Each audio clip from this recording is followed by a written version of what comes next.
Hey YouTube, it's Flowy Fan since 2000, better known as that Virgo Vixen, and I'm here for my Scream Queens Season 1, Episode 3 review.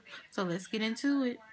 Zayday and Grace are going to the store to buy some snacks, and they see the Red Devil. They start attacking him and realize that it was just somebody dressed as him, and it wasn't really the Red Devil. I thought that part was kind of weird. I was like, wow. It really wasn't even a Red Devil. Chanel and her minion open the freezer and find Ariana Grande body is missing.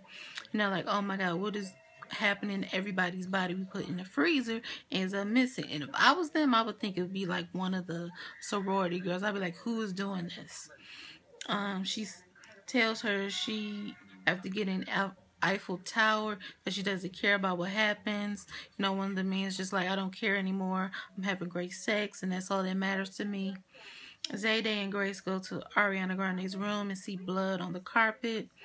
They realize the girl is still tweeting, but someone is doing it. You know, Niecy Nash just like, yes, this girl is still tweeting, but it's somebody doing it. She really is dead. He says he can't, and Chad sororities or fraternity, I'm sorry, is having a memorial for his friend dying. You know, Nick Jonas, who they believe is still dead. And, you know, Chanel is trying to get back together with him. She's just like, basically, you know, I just want to be with you. Could you maybe sleep with lesser amount of women? He was just like, don't you even see how crazy that is and controlling? For me to sleep with less amount of women, I could never do that. It's just something I wouldn't be able to do. You know, if you want to be with me and accept me for sleeping around with other women, then fine. But other than that, I can't sleep with a lesser amount. You just have to deal with that. And she's just like, oh, Chad, please, and just walks off. And I'm just like, whatever. He's such a douchebag. He's cute, but I just can't understand why she wants to be with him. Munch announces that they have a new mascot, and it's like this ice cream cone, and I thought it was cute. They go to see Ariana Grande's parents, and they inform her that there is they tell them about the serial killer and how they think their daughter's dead, and they're basically like, really? No, she has a substance abuse, and she's not really dead. And Niecy Nash is just like, are you sure she's not in your house and you haven't been able to find her because it's so big? And they were just like, no. You know, they basically say that Chad spent Thanksgiving with them, and then we get this flashback of him just being a douche saying, yeah, you know, I had fun hanging out with you on Thanksgiving. I love the facial expressions you make when I'm really taking you there. And, you know, he's just a slut. He sleeps with everybody, but girls still want him. Grace gets mad at her father because he has a job, you know, on campus, and she feels like he's smothering her, and he seems kind of creepy himself. He loves horror films, and this class seems like all they do is sit around and watch horror films, and then he dismisses the class. Like, if that's all you have to do with the class, sign me up for it, because that class seems so pointless. Gigi's in the class, and they want to go for coffee, and basically Dean Munch is just like, don't come for my man. I want to have you over for tennis lessons. And basically she's just kind of attacking her with the balls, saying how, you know, stay away from my man. I'll call first dibs on him. And she was just like, you can't call first dibs on a person. And she was just like, well, I did, so stay away from him.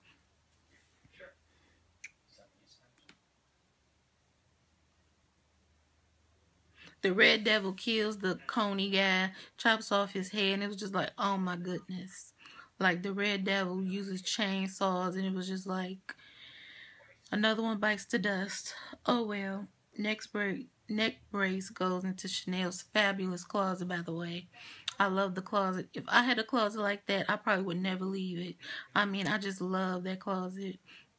But of course I wouldn't have, it would be like, you would have to literally be like one of my inner people to even see the closet, because I wouldn't want anybody just in my closet. And Chanel's the same way. She's just like, what are you doing in my closet? It's like a second vagina to me, and you were being in it is a total trespassing. totally trespassing, and she basically just like, oh, you know what I'll do? I'll give you a makeover. Chad doesn't want me right now because all he sees me with are these ugly pledges. But if I make you into a fabulous girl, it'll be one less tragedy, and he'll bring me one step closer to being with Chad. So basically, she gives her a makeover, and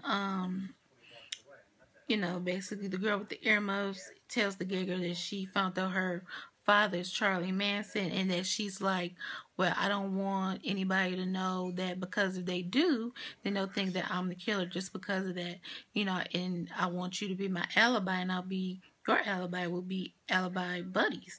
And basically predatory Les is just like, okay, fine, whatever.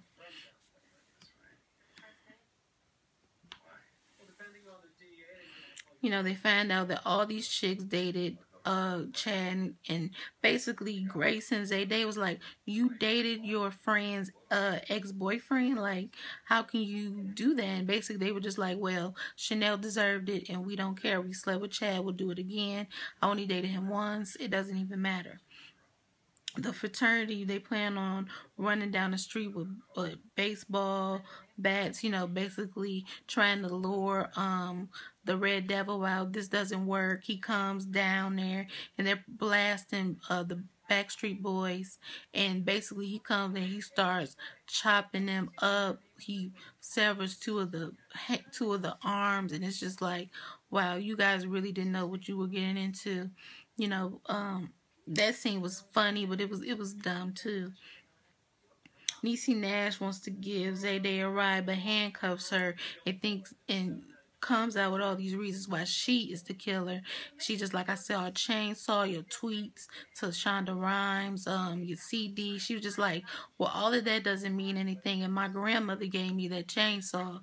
FYI, you know, that doesn't prove anything. And I'm gonna take this hand that you forgot to handcuff, and I'm gonna call the police. Gigi and Munch get ready to go to sleep, but it seems like Dean Munch is so weird. She basically is like, I need to put on some white noise. She was like, okay, what is that for? She's like, I need it to help me soothe me so I can sleep. And she puts on these crazy noises, this whales. Then she puts on baboons being tortured, and Gigi's like, I just can't sleep with that. What is that about? She's just like, you know what? I'll switch it to slasher movies and we'll call it a day. She's just like, well, I'll be downstairs sleeping. She goes down and starts to go to sleep, and the Red Devil comes there and starts attacking her. Oh my God, I was just like, oh my goodness, they're gonna kill Gigi, they're gonna kill her. But Grace's father shows up and he saves her, and he is accusing Dean Munch of being the killer. He's accusing her of being the killer, and the police show up, and that's how that episode's end. This episode was pretty good.